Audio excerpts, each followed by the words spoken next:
So hello everyone, this side Puneet from high rise infra. आज एक छोटा सा हम एक नॉलेजेबल वीडियो बना रहे हैं इन्वेस्टर और एंड यूजर के लिए। देखिए, इन्वेस्टर कैसे काम करता है और एंड यूजर कैसे काम करता है। मार्केट में दो तरीके के ही बायर होते हैं रियल एस्टेट में, या तो वो आपका इन्वेस्टर है या आपका वो एंड यूजर है। हम सबसे पहले पकड़ते हैं एंड यूजर को। एंड यूजर का सबसे पहला ऑब्जेक्टिव होता है कि मुझे सबसे पहले अपने आप को सेव करके चलना है। ठीक है जी। सो एग्जाम्पल के तौर पे मैं आपको समझाता हूँ। जब भी कोई प्रॉपर्टी रेडी टू मूव होती है या रेडी टू मूव होने में उसको 2 से 3 महीने होते हैं, तब आप उस प्रॉपर्टी पर विजिट करें। आपको वहां पर रीसेल बहुत ही तेजी से बढ़ती हुई दिखेगी।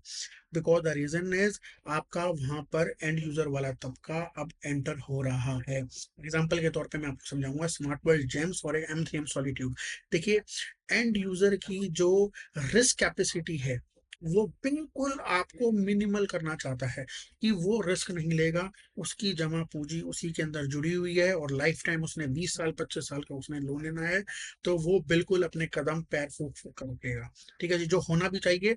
ये मैं आपको एक एंड यूजर की सोच बता रहा हूँ, जो जितनी मैंने सोचा है। एंड यूजर आपको स्टार्टिंग में देखने को बहुत कम मिलेगा, और अगर देखने को मिलेगा तो वो एक ऐसा बिल्डर होगा, वो एक लिस्टेड प्लेयर होगा। गोदरेज, DLF, आशियाना या ई मार्ट जैसा कुछ ऐसा बिल्डर होगा, उसमें आपको या तो एंड यूजर देखने को मिलेगा। दूसरा, अब आपको इन्वेस्टर कैसे काम करता है। इन्वेस्टर सिर्फ और सिर्फ आपका लैंड दिखेगा और अर्ली स्टेज पर वो एंटर करेगा, जिसमें आपका रिस्क फैक्टर इतना ज्यादा होगा। बट आज की डेट में बिल्डर इतने नीश आ चुके हैं मार्केट में, अच्छे बिल्डर्स काम कर रहे हैं। चाहे आपके वाइटलैंड हो गए, सिग्नेचर ग्लोबल हो गए, ईमार, बेस्ट टैग, ये बहुत कैशेज कंपनीज हैं ये सारी की सारी, जिसमें आपको इन्वॉल्वमेंट, जो रिस्क फैक्टर है, वो आपको देखने को कम मिलेगा। आज की डेट में जितने भी आप डेवलपर देख रहे हैं, जितने भी आज की डेट में आप डेवलपर देख रहे हैं, वो आज आपको एक सिक्योर सिस्टम लेकर चलते हैं। बहुत अच्छी फंडिंग होती है, बहुत सारे पेमेंट प्लान्स होते हैं, जिसमें आपको इन्वेस्टर देखने को मिलेगा। अब दूसरा पॉइंट मैं आपको उठाता हूँ, एंड यूजर का ऑब्जेक्टिव और इन्वेस्टर का ऑब्जेक्टिव। एंड यूजर का ऑब्जेक्टिव रहता है, जब भी वो प्रॉपर्टी परचेज करता है लास्ट में या लिस्टेड बिल्डर के साथ पहले, या तो वो उस प्रॉपर्टी में रहेगा या वो अपनी रेंटल यील्ड पाएगा। वो सिर्फ और सिर्फ इन दो वजहों से ही प्रॉपर्टी लेता है, जिसमें से आपका 90% आपका वो रहने के लिए देखता है। ये सिर्फ दो ऑब्जेक्टिव रहते हैं। ठीक है जी। एंड इन्वेस्टर के साथ ऐसा नहीं है। उसने जैसे ही कंस्ट्रक्शन स्टार्ट की, डेवलपर ने एक अच्छे स्टेज पर कंस्ट्रक्शन पहुंच गई। एग्जाम्पल के तौर पर समझाता हूँ कि 35 या 30 का पेमेंट प्लान है, कि जैसे ही आपकी 35% की पेमेंट की और 3 साल के बाद या 2 साल के बाद आपकी 35% की पेमेंट आती है, आने वाली है, तो वो उस टाइम निकलता है जिस टाइम आपका रेट 10,000 रुपये का होता है, और उस टाइम आपका रेट हो जाएगा आपका 14-15 हज़ार रुपये। वो उसका सही राइट टाइम होता है इन्वेस्टर का निकलने का, तो वो आप उस टाइम अपनी प्रॉपर्टी भी परचेज कर सकते हैं। ये बात है एंड यूजर के लिए, कि वहां तक आपका सुपर स्ट्रक्चर ऑलमोस्ट रेडी हो चुका होता है। वहां पर एक अपना धामा मतलब कि आप एक ढाबा बोल सकते हैं बिल्डर के ऑफिस में जाके कि कोई रीसेल की इन्वेंट्री दे, या आप हमारे से कोऑर्डिनेट कर सकते हैं। वहां पर भी आपको थोड़ा बहुत रिस्क फैक्टर जरूर रहता है, बट यस, इतना आपको थोड़ा बहुत पैसों में भी पेन लेना पड़ेगा आगे जाके। अगला, ये पहले मैंने आपको बता दिया एंड यूजर कैसा होता है और इन्वेस्टर कैसा होता है। दूसरा, मैंने दोनों के ऑब्जेक्टिव बता दिए आपको। अब मैं बात करूंगा तीसरे पे, सेंटीमेंट्स एलिमेंट। सेंटीमेंटल एलिमेंट्स क्या होते हैं, कि उस प्रॉपर्टी जो वो बाय कर रहा है आपका एंड यूजर, उसके सेंटीमेंट्स कितने जुड़े हैं।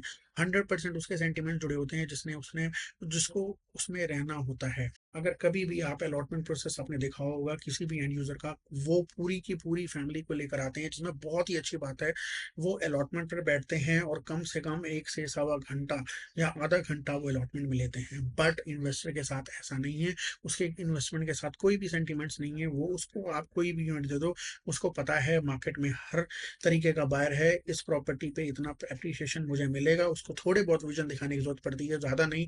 उसको कोई भी इन्वेंट्री दे दो चलेगा। उसका उस प्रॉपर्टी से कोई भी सेंटीमेंट्स नहीं होता। उसको सीधा सीधा होता है कि भाई मैंने 10,000 की चीज खरीदी है, 2 साल के बाद मुझे 14 की बेचनी है, दैट्स इट। तो उसके सेंटीमेंट्स होते हैं वहां पर बिल्कुल के जीरो के जीरो। अब मैं बात करता हूं आपका चौथा और लास्ट, इकोनॉमिक स्लो डाउन।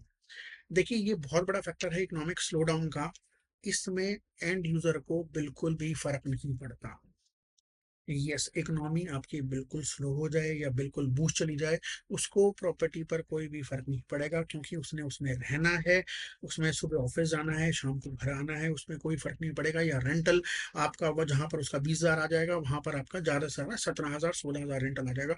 उसको इससे ज़्यादा कोई भी फ़र्क नहीं पड़ना। बट यस, एक इन्वेस्टर को इकोनॉमिक स्लो डाउन का बहुत बड़ा इम्पैक्ट पड़ता है।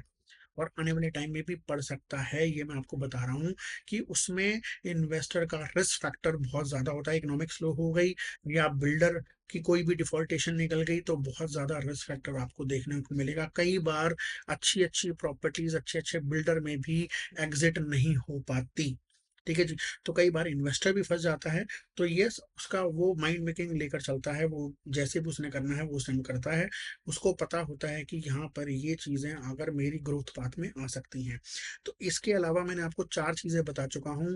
पहली चीज़ मैंने आपको बताई थी कि एंड यूज़र और इन्वेस्टर में डिफरेंस क्या है। दूसरी चीज़ मैंने आपको बताई थी ऑब्जेक्टिव क्या है। तीसरी मैंने चीज़ बताई थी आपको सेंटिमेंट्स कैसे होते हैं, और चौथी चीज़ मैंने आपको बताई है कि इकोनॉमिक स्लो डाउन। इसके अलावा कोई भी चीज़ रह गई हो, आप नीचे कमेंट सेक्शन में मेंशन कर सकते हैं।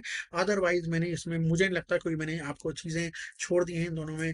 जो मैच मेकिंग होती है कि इन्वेस्टर कैसा है और एंड यूजर कैसा है, तो मैंने कोई चीज़ छोड़ी होगी। मैंने आई थिंक आपको पूरी इन्फॉर्मेशन दी है। एंड वीडियो कैसा लगा, नीचे आप कमेंट सेक्शन में बता सकते हैं। इंटरेस्ट ऐसी बहुत सारी अमेजिंग वीडियो देखने के लिए आप देखते रहेगा हाई रेज इंफ्रा।